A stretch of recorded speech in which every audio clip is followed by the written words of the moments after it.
अस्सलाम वालेकुम दोस्तों। उम्मीद है आप लोग सब खैरियत से होंगे। आज हम लोग पाकिस्तान स्टडीज़ का क्लास मैट्रिक का फेडरल पंजाब बोर्ड का लेक्चर नंबर 30 यानी लेक्चर नंबर 13 करने जा रहे हैं। और जो हमारे इसके टॉपिक्स होंगे वो इकनॉमिक रिफॉर्म्स होगा, introduce by Pervez Musharraf and Shaukat Aziz. अच्छा, इकनॉमिक रिफॉर्म्स जो हम बोलते हैं वो माशी जो वापसी होती है, यानी कि माशी निज़ाम को वापस से कैसे सुधारा जाए, उसको हम इकनॉमिक रिफॉर्म्स कहते हैं। लेकिन इन टॉपिक्स को समझने से पहले हम ये चेक करेंगे हमने प्रीवियस लेक्चर में, यानी कि अपने पिछले लेक्चर में क्या डिस्कशन की थी। हमने अपने प्रीवियस लेक्चर में प्राइवेटाइजेशन के मुतालिक यानी निजकारी के मुतालिक कुछ हमने डिस्कस किया था।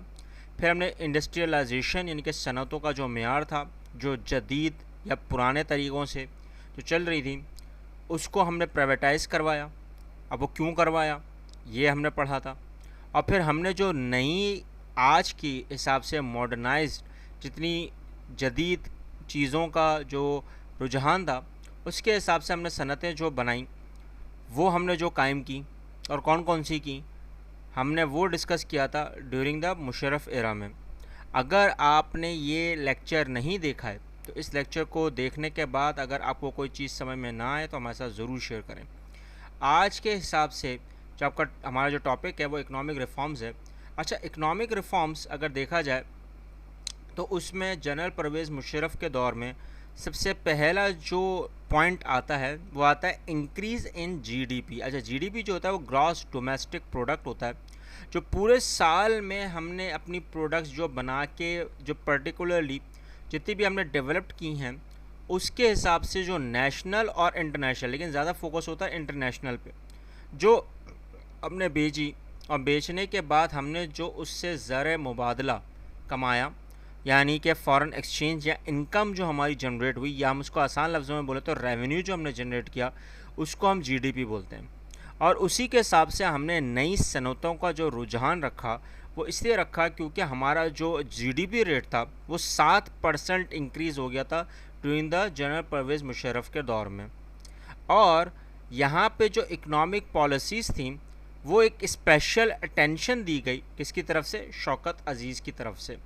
और फिर एक नए सनतों का जो रुझान था, जो नई नई चीज़ें थी जो हम लोग इससे पहले वाले लेक्चर में डिस्कस कर चुके हैं, वो सारी सनतें हमारे मुल्क में आकर उन्होंने निजकारी करवा के और उससे सरमायाकारी जो हमारे मुल्क में हुई, उसके हिसाब से हमारा जो मुल्क था वो एक मॉडर्नाइज्ड चीज़ों में आ गया, जदीद दौरे वक्त में आ चुका था। अब इसके बाद जो सबसे अहम था वो इंसेंटिव्स था, इन्वेस्टमेंट्स का। अच्छा, इंसेंटिव्स अगर देखा जाए, जितने भी हमारे ओवरसीज़ पाकिस्तान थे उनको हमने एडवाइस किया, मशवरा दिया कि आप डिफरेंट फील्ड से जहाँ जहाँ आपकी स्किल्स हैं, जिनमें आप माहिर हैं, उनके हिसाब से हमारे मुल्क में आकर सरमायाकारी करें, ताकि आपको मुस्तकबिल में जितनी भी तरक्की है, जितनी भी पेशरफ्त है, वो आपको मैसर हो। तो फ़ॉरेन इन्वेस्टर्स को ये एडवाइस अच्छी लगी और फिर उन्होंने पाकिस्तान में आकर सरमायाकारी करना शुरू की, जिससे 22% इजाफ़ा हुआ। अब ये 22% इजाफ़ा तो हुआ, लेकिन क्या वो दिखा? और अगर हो रहा है तो हमें क्या वो लोन्स जो थे, जो हमारे जो अदायगियाँ थीं, वो पूरी हो गई? क्योंकि देखो बेटा, आपको दोनों चीज़ें समझाना लाजमी है, पॉजिटिव भी और नेगेटिव भी, ताकि आपके दिमाग में दोनों हों।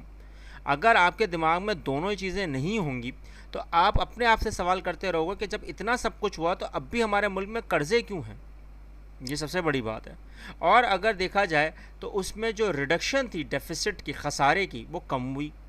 अब 4.5% पर आके रुक गई और टोटल कितना डेफिसिट हो रहा था में 7%। और इसको हमने पॉजिटिव देखा, क्यों? क्योंकि इससे जो गुर्बत थी, पॉवर्टी थी, वो 32% से हटकर 20% पर आ गई, यानी कि 12% कम हो गई। आपको अब भी दिखता है कि 12% और 20% बहुत ज़्यादा है, क्योंकि मुशर्रफ के दौर में तो ये हुआ, तो ये पूरा होना चाहिए था। फिर उसके बाद अगेन पाकिस्तान मुस्लिम लीग नवाज़ और पाकिस्तान पीपल्स पार्टी का दौर शुरू होता है। ये गवर्नमेंट्स हैं जो हम लोग आगे चल के इंशाल्लाह अपने जो टॉपिक्स में हैं, जो आगे चल के हिस्ट्री का जब टॉपिक आएगा तो उसमें हम डिस्कस ज़रूर करेंगे। अभी तो मैं आपको सिर्फ एक हिंट दे रहा हूँ, और ये हिंट इसलिए दे रहा हूँ ताकि आप अभी से अपना दिमाग, अपना माइंड को सेट कर लें कि हम लोग जो भी पढ़ रहे हैं ये हुआ है, ये हो पिछले वक्त में हो रहा है, लेकिन क्या आज के हिसाब से ये बिल्कुल सही है? और ये वाकई में बहुत सारे करामती जो जितने भी इकदाम थे जनरल परवेज़ मुशर्रफ के दौर में, ये सही रहा? ये अलग बात है। अब फिर इसके बाद ऑब्टेनिंग एनर्जी, अच्छा इलेक्ट्रिक सप्लाई का जो बहुत बड़ा रुझान था, जो फुकदान भी था हमारे यहाँ, वो वापस से आया। फिर हमने प्लान किया कि इसको कैसे इंक्रीज़ किया जाए, तो हम लोग हाइडल पावर पे चले गए, प्रोडक्शन पे, और थर्मल प्लांट्स और कोल प्लांट से हमने एनर्जी बनाना शुरू की मुशर्रफ के दौर में।